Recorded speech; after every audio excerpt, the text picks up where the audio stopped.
여기 한국의 병원 한복판에서 병원 직원과 실랑이 중인 외국인 여성이 있습니다. 직원이 건네준 병원비 내역서를 펄럭이며 화를 내고 있는 그녀 한 손에는 병원비 내역서를, 다른 한 손에는 어린아이의 손을 잡고 있는 그녀에게 대체 무슨 일이 벌어진 걸까요? 안녕하세요. 저는 프랑스 동남부 해안가 주변에 위치한 모나코라는 공국에서 온 카밀라라고 합니다.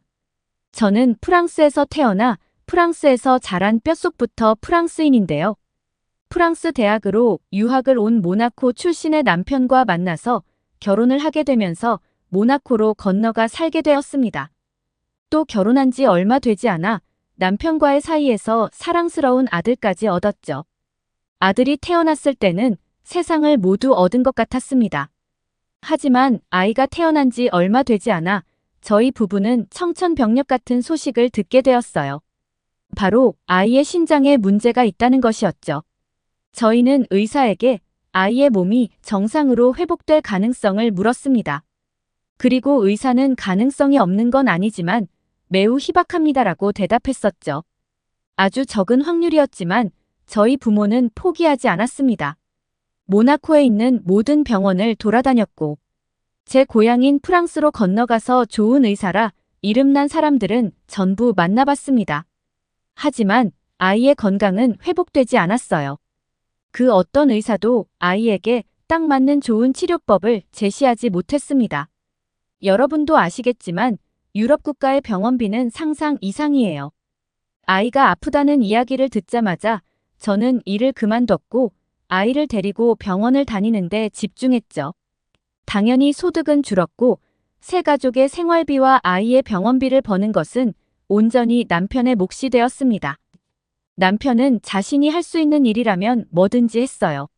그리고 아이는 아버지를 그리워하며 인생의 3분의 1 이상을 병원에서 보내야 했습니다. 그러던 어느 날 남편이 쓰러졌다는 연락을 받게 되었습니다. 그리고 제가 남편을 찾아갔을 때 남편의 숨은 이미 끊어진 상태였습니다. 오랜만에 본 남편의 얼굴은 매우 야위어 있었어요. 저는 남편이 갑작스럽게 세상을 떠나게 된 이유가 잠도 제대로 자지 못하고 밥도 제대로 먹지 못하며 일만 했기 때문이라고 생각합니다. 그래서 남편을 떠올리면 지금도 마음이 참 아파요. 남편을 그렇게 보냈지만 저에게는 슬퍼할 여유조차 없었습니다. 저에게는 남편이 선물로 주고 간 아이가 있었으니까요. 제가 살던 모나코는 세계에서 두 번째로 작은 나라입니다. 인구도 3만 명에 불과하죠. GDP는 64억 달러로 세계 148위 정도이기는 하지만 1인당 GDP는 16만 6천 원으로 세계에서 가장 부유한 나라이기도 합니다. 기후도 온화해서 많은 사람들이 관광을 목적으로 찾아오고 실제로 관광 수입이 굉장히 높은 나라인데요. 이 때문에 모나코는 살기 좋은 나라라는 평을 받고 있습니다. 그런데 이런 수치들은 저와 연관이 없는 것들이었어요.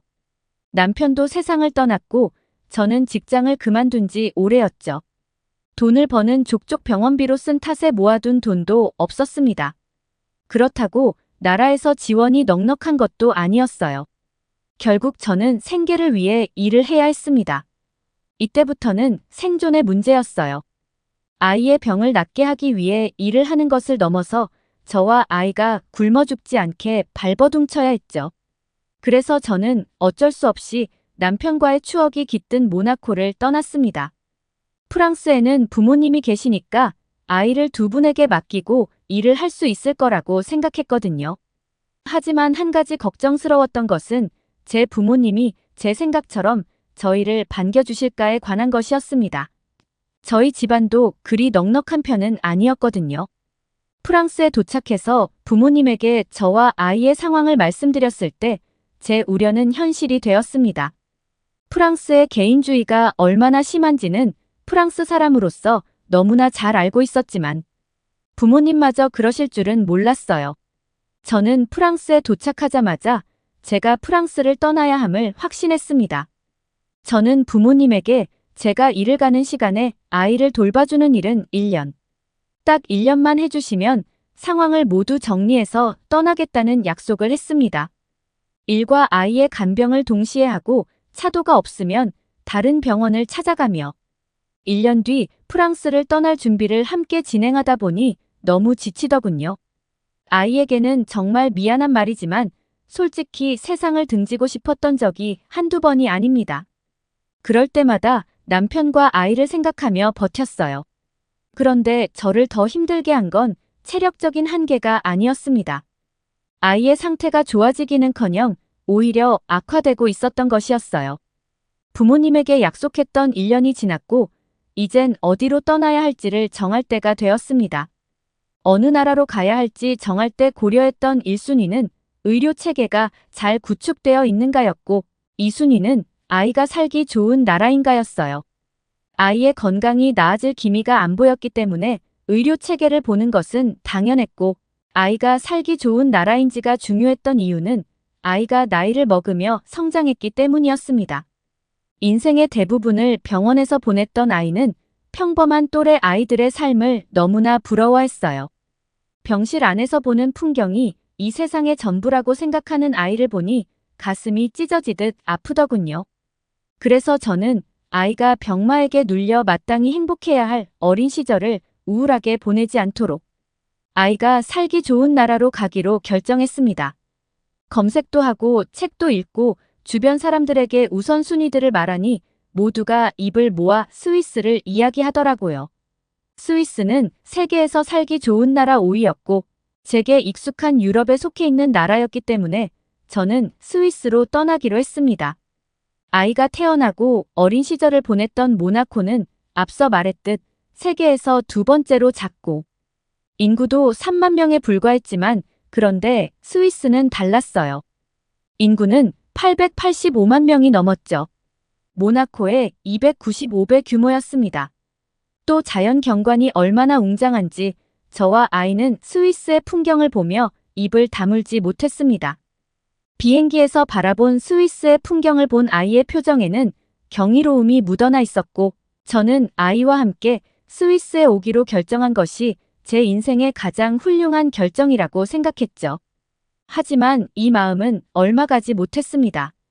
스위스 병원의 진료비 내역서가 나왔거든요. 저는 진료비 내역서를 보고 눈만 껌뻑껌뻑 감았다 떴습니다. 제 눈으로 보는 숫자가 너무나 비현실적으로 느껴졌거든요. 아이가 병원에서 특별히 대단한 치료를 받은 것도 아니었습니다.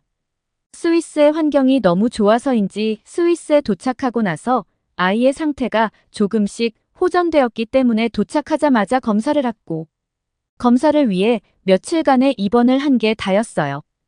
퇴원을 해도 좋다는 의사의 말에 잠깐 집으로 돌아왔다가 정기 검진을 위해 똑같이 잠깐의 입원 검사를 한 게 다였습니다. 스위스의 병원의 병원비는 같은 처치를 했던 프랑스와 비교해서 10배가량 높았어요. 물론 프랑스에 비해 의료 체계가 훨씬 잘 짜여 있었고 의사들의 실력 또한 월등히 좋았던 게 사실입니다. 하지만 아무리 그래도 이 정도 처치에 이런 금액이 나온다는 건 납득이 되지 않았습니다. 오랫동안 아이와 함께 병원을 다니면서 저도 어느 정도 병원비에 대한 감각이 생겼거든요. 부끄럽지만 저는 그제야 스위스의 살벌한 물가를 체감하게 되었습니다. 집 렌트비, 차 렌트비, 식비, 그 외 생필품의 가격 등 스위스는 외국인이 살 수 있는 환경이 아니었어요. 저는 프랑스처럼 1년이라는 시간 동안 스위스에서 살 수 있을 거라는 생각을 제 머릿속에서 지워버렸습니다. 하지만 한동안 머물기로 생각하고 준비했던 곳에서 어떻게 한순간에 벗어날 수 있겠어요? 이리저리 정리할 것들도 많았고 무엇보다 다른 곳으로 다시 떠날 생각을 하니 눈앞이 캄캄했습니다. 또 세계에서 가장 부유한 나라로 불리는 모나코, 선진국 계열에 속해 있는 프랑스, 세계에서 가장 살기 좋은 나라, 5위인 스위스에서도 적응하지 못한 제가 이보다 더 나은 나라를 선택할 수 있을지 그것 또한 고민이 되었죠. 제가 가지고 있던 걱정은 있고 두려움이 되어 저를 서서히 잡아먹어갔습니다. 우울증에 시달리며 스위스를 떠날 준비를 하고 있는데 제 가슴을 더욱 아프게 하는 건 다른 곳으로 또 떠나야 한다는 현실이 아니었어요. 그토록 좋아했던 나라를 떠나야 한다는데도 싫다는 소리 한 번 못하는 아이의 모습이었죠. 저는 아이를 위해서라도 정착할 나라를 찾아야겠다 마음먹었습니다. 스위스의 살벌한 병원비를 대기에는 제 능력이 너무나 부족했어요. 그래서 아이는 제대로 된 치료를 받지 못했습니다. 그나마 지금 현 상태를 유지하는 것에 만족해야 했죠. 이 문제로 간호사와 상의를 하고 있는데 간호사가 제게 이런 말을 하더라고요. 지금 아이의 상태를 보면 정착하는 게 문제가 아니라 치료가 우선인 것 같아요. 치료에 전념해서 아이의 상태가 나아지면 이후에 정착할 곳을 찾는 게 어떨까요? 저는 간호사의 이야기를 듣고 추천해줄 나라가 있는지 물었습니다. 간호사는 주저하며 한 나라의 이름을 말했어요. 저는 고개를 갸우뚱했습니다.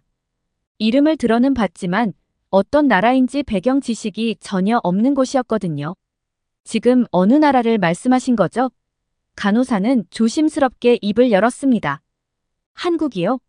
저는 간호사에게 왜 그 나라를 추천하는지 물었습니다. 메디컬 코리아라는 말이 있어요. 의료 쪽으로는 최고 수준을 가지고 있는 나라죠. 저는 의아해하며 말했습니다. 스위스도 유럽에서는 의료 쪽으로 손꼽히는 나라고 세계 최고 수준의 의료 서비스는 미국 아닌가요? 제 물음에 간호사는 자신은 추천을 해줄 뿐 결정은 제 몫이라며 자리를 떠났습니다. 그래도 제 말을 한번 믿어보세요. 모두가 입을 모아 최고라고 말하는 데는 이유가 있으니까요. 저는 곧장 돌아가서 한국이라는 나라에 대해 알아보기 시작했습니다. 한국에 대해 알아볼수록 제 안에는 분노가 생겼어요. 그 간호사는 대체 무슨 생각으로 저에게 이런 나라를 소개해 준 건가 화가 났죠. 한국은 전쟁 중인 나라였습니다. 게다가 세계에서 살기 좋은 나라 23위밖에 안 됐죠. 살기 좋은 나라 5위인 스위스도 떠나는 마당에 23위라니 못해도 10위권 안은 소개해줘야 하는 거 아닌가라는 생각이 들었습니다. 그리고 전쟁 중인 나라가 어떻게 의료 수준이 높겠어요? 또 전쟁 중인 나라에 투자할 미친 사람들이 있을 리 없으니 한국의 경제 상황도 물보듯 뻔했습니다. 2차 세계대전 후에 한국 전쟁이라는 것이 있었는데 그것을 마친 지도 얼마 안 됐더라고요. 한 나라가 전쟁을 복구하는데 얼마나 오랜 시간이 걸리는지 교육을 통해 배웠던 터라 한국에 대한 이미지는 최악이었습니다. 당연히 한국은 제 머릿속에서 지워졌고 저는 그 어느 나라도 결정하지 못한 채 발만 동동거리며 시간만 보냈어요. 그러던 중 아주 우연히 한국에서 온 유학생을 만났습니다. 굉장히 깔끔했고 젠틀했으며 게다가 유식했죠. 제 기준 아시아 선진국은 일본이었기 때문에 저는 그 사람이 당연히 일본인일 거라고 생각했습니다. 그런데 놀랍게도 그 사람은 한국인이었어요. 저는 제가 한국에 대해 많은 걸 오해하고 있다는 걸 알았고 한국행을 결정했습니다. 물론 비행기 속에서도 불안한 마음이 한가득이었어요. 직접 본 게 아니었으니까요. 그 사람이 상위 1%인 사람이라 보통의 사람들이 사는 생활 방식을 모를 수도 있을 거라 생각했죠. 프랑스는 빈부격차가 정말 큰 사회 문제거든요. 지푸라기라도 잡은 심정으로 한국행 비행기를 타기는 했지만 너무나 불안했습니다. 그런데 비행기에서 내린 후 공항을 빠져나왔을 때 저는 제가 비행기를 잘못 내린 줄 알았어요. 한국의 공항은 너무나 깨끗했고 쾌적했습니다. 향기까지 나는 것 같더라고요.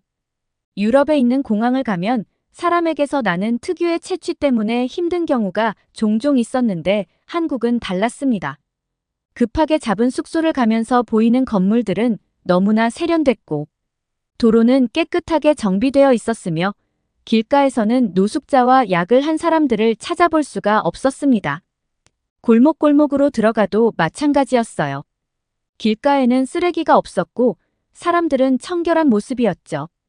건물이 세련된 만큼 사람들의 옷차림이나 생김새도 너무나 훌륭했습니다. 급하게 잡은 숙소였음에도 청결했고 머리카락이 하나 나왔다는 이유만으로 직원은 선뜻방을 바꿔주기도 했죠. 게다가 제가 아이와 함께 있는 것을 보고는 아이를 위한 간식거리도 개인적으로 챙겨주기도 했습니다. 당연히 유료라고 생각하고 돈을 건네려는데 직원은 손을 거세게 흔들며 이렇게 말했어요. 아닙니다. 아이가 오랜 비행으로 피곤해 보여서 챙겨준 것 뿐이에요. 아이에게 이 정도는 당연하죠. 부디 편하게 쉬다 돌아가세요. 5성급 호텔도 아니고 길가에 널려있는 숙소에서 이런 대접을 받다니. 한국에서의 첫날은 지금까지 거쳐온 어떤 나라와 비교해도 훌륭했습니다. 그런데 한 가지 문제가 생겼습니다. 새벽부터 열이 나기 시작하더니 다음 날에는 몸을 일으키기 힘들 정도의 심각한 독감이 찾아온 것이었어요. 저는 힘겹게 숙소 직원에게 연락을 했습니다. 그런데 연락을 받은 사람은 어제의 친절한 직원이 아니었어요. 저는 그 사람이 저를 도와주지 않을 거라고 생각했습니다. 그런데 정말 놀랍게도 그 사람마저 너무나 친절했습니다. 제 상태를 자세히 묻고는 가장 가까운 병원의 주소를 찾아주었죠. 심지어 제가 병원에 다녀오는 동안 아이를 돌봐주겠다는 얘기까지 했습니다. 그건 아닌 듯해서 아이를 데려가려고 하는데 움직이기 힘든 저를 위해 아이의 외출 준비까지 도와주었죠.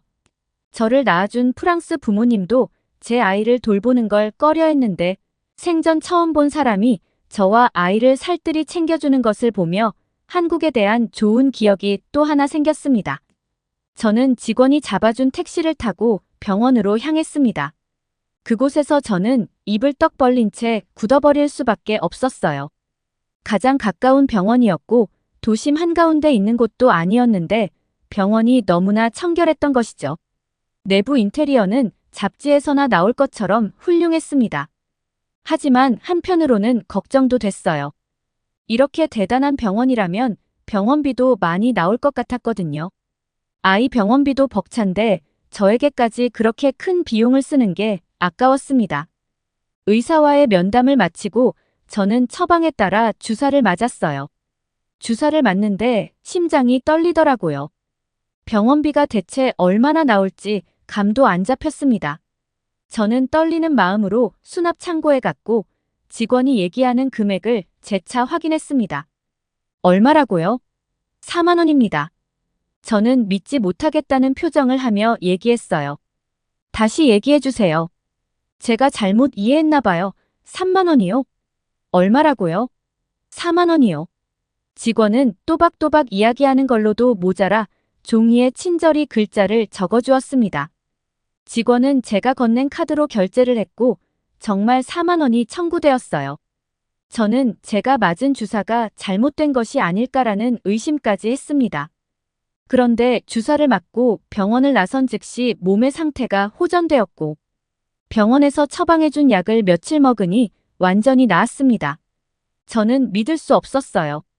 제가 거쳤던 세 나라에서는 의사와 눈만 마주쳐도 $50가 나갑니다. 한국 돈으로 거의 7만 원 수준이죠. 거기에 주사까지 맞았다면 15만 $200는 순식간인데 이것도 한국 돈으로 1억 9천 가까이 되는 돈이에요. 또 의사를 만나는 것 자체가 어렵습니다. 아침 일찍 가도 몇 시간이나 대기해야 하고 운이 안 좋으면 그날의 진료를 못 받는 경우도 있어요. 그래서 아프면 약을 먹는 것도 아니고 차를 마시는 것으로 만족하는 사람들도 있습니다. 하지만 그럼에도 불구하고 아이의 병원비는 다를 거라 생각했어요.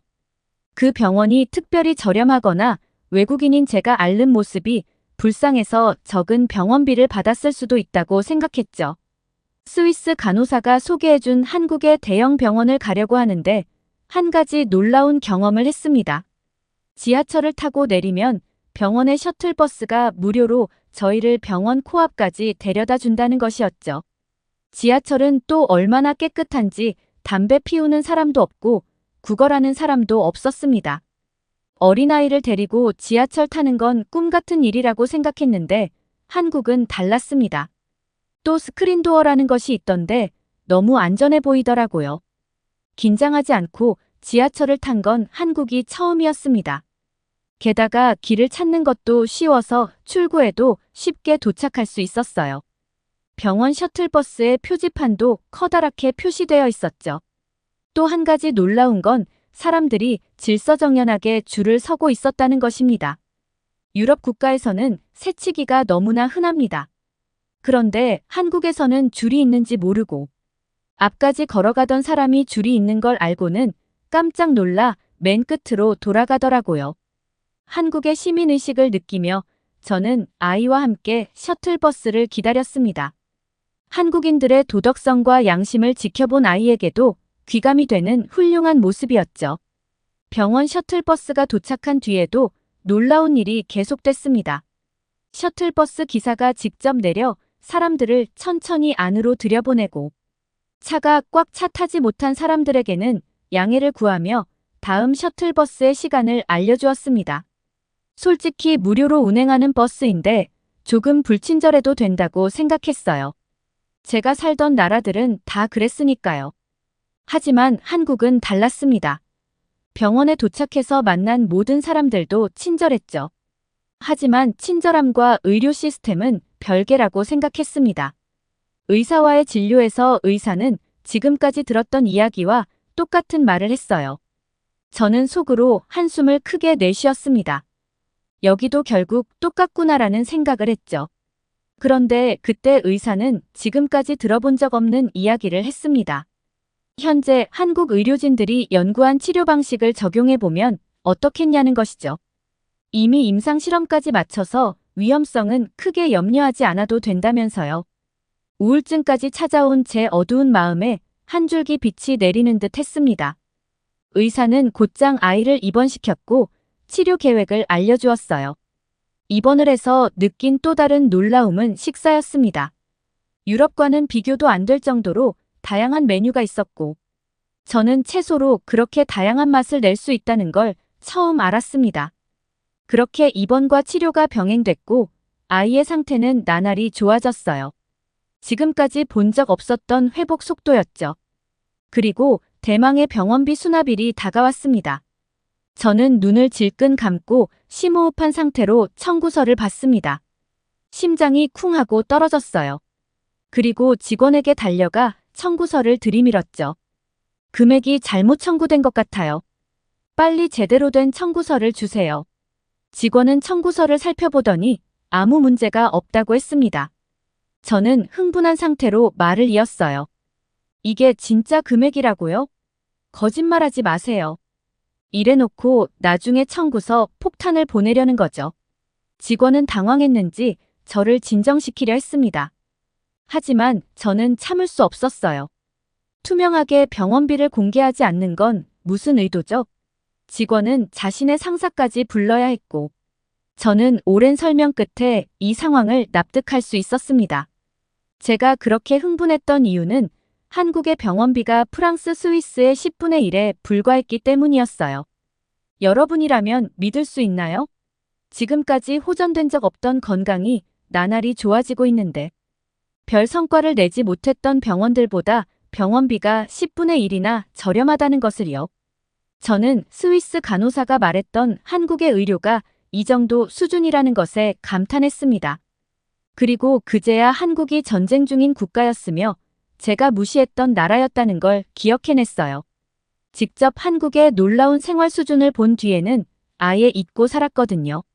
그렇게 시간이 흘렀고 저는 의사에게 아이의 질병이 완치되었다는 진단을 받았습니다. 애당초 치료될 확률이 매우 낮다던 프랑스, 스위스의 의사들과 달리 한국의 의사들은 치료 확률을 매우 높게 잡고 있었거든요. 아이는 주기적으로 검사를 받고 있지만 한 번도 병이 재발된 적이 없습니다. 저는 한 번도 고려해 본 적 없던 나라인 한국에 정착하게 되었어요. 아이에게 더 나은 환경을 만들어주겠다는 다짐도 한국에서 실현할 수 있게 되었죠. 아이들이 부모의 도움 없이 스스로 학교에 걸어갈 수 있는 나라는 이 세상에 없을 것입니다. 그 정도로 한국의 치안은 안전했고 볼거리, 즐길 거리뿐만 아니라 세계적으로 선진적인 이 기술 등을 갖추고 있었기에 이 나라를 떠나는 건 손해라고 생각했어요. 지금의 저는 아이와 함께 한국으로 이민을 오기로 결정한 상황입니다. 아이의 목숨을 살려주고 동시에 제 삶도 구원해준 대한민국의 국민으로 살고 싶어졌거든요.